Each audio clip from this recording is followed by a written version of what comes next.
मुबारक हो पाकिस्तानियों, आपको एक और चूना लगा दिया गया है, एक और प्रैंक आपके साथ हो गया है। और आज पता चला कि ये सिर्फ एक प्रैंक था, कोई शो बंद नहीं हुआ, सारी ड्रामेबाजी थी, शो का सेट चेंज हुआ है। ताबिश हाशमी साहब, शेम ऑन योर मेंटालिटी कि आप लोगों ने इतने सेंसिटिव इशू को के लिए इस्तेमाल किया। मीशी खान ने ताबिश हाशमी को बेशरम करार दे दिया। ताबिश हाशमी, आपको शर्म आनी चाहिए, आप शर्म करो। इतनी सीरियस इशू पर भी आपको अपनी मशहूरी चाहिए। इतने गमजदा माहौल में भी तुम्हें खुद को ट्रेंड में रखना है। हाशमी जियो न्यूज से अपने शो के साथ हर पल जियो पर शिफ्ट हो गए, लेकिन हमारे पूरे 25 करोड़ के मुल्क में पाए जाने वाले सिवा 3 करोड़ सहाफियों में से किसी को सच जानने की तौफीक नहीं हुई ना। ताबिश का मौकिफ लेने की जहमत की किसी ने, बस सब ने हुआ बना लिया कि जी ताबिश के बोलने पर उसका शो बंद करवा दिया गया। शायद वो खेल गया और हम देखते रह गए।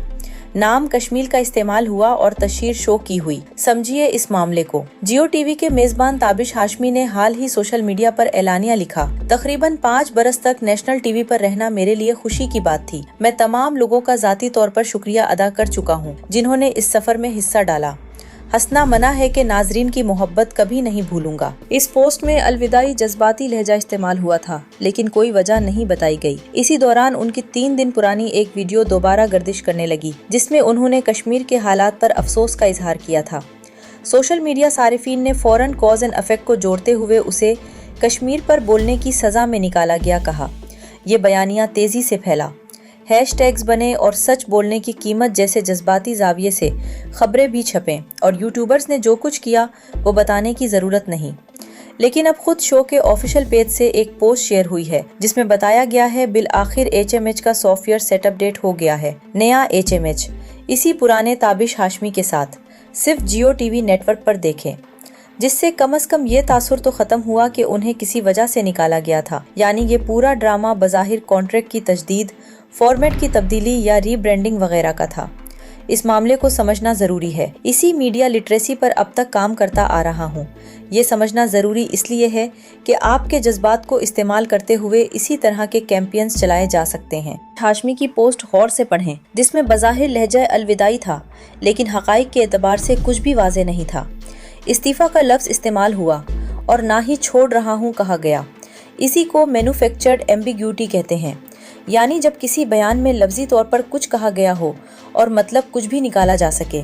इस बयान के लहजे, वक्त और सियाक़ो सबाक़ को देखिए। इससे एक ख़ास तासुर पैदा होता है जिसे इस्तेमाल किया जा सकता था या शायद इस्तेमाल हुआ। अक्सर ऐसा तब किया जाता है जब उसे दानिस्ता तौर पर डिज़ाइन किया गया हो ताकि नाजरीन खुद अपनी कहानी बना लें, क्योंकि लिखने वाला जानता है कि मुबहम जज्बाती बयानात वाज़े बयानात के मुकाबले में ज़्यादा क़यास आराइयाँ और ज़्यादा इंगेजमेंट पैदा करते हैं, और शायद इससे फ़ायदा भी हो सकता है। ये हतमी तौर पर साबित नहीं किया जा सकता कि ये बाकायदा PR एजेंसी के ज़रिए डिज़ाइन की गई कैंपेन थी, क्योंकि इसे इब्तिदा से ही मुबहम रखा गया। ताहम इस पूरे मामले में एक पैटर्न नज़र आ रहा है जो मीडिया इंडस्ट्री में एक मारूफ और बार बार दोहराई जाने वाली थ्योरी से मेल खाता है। जो थ्योरी ऊपर बताई वो कैसे काम करती है, ज़रा जानते हैं।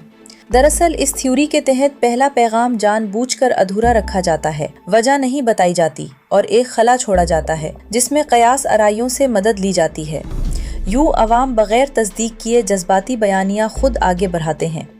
लोग खुद ही कहानी मुकम्मल करने की कोशिश करते हैं, वरना इसकी बरवक्त तरदीद भी की जा सकती थी। लेकिन जब हजान अपने उरूज पर पहुंचा, तब एक बज़ाहिर खुशगवार हैरत के तौर पर हकीकत सामने लाई गई।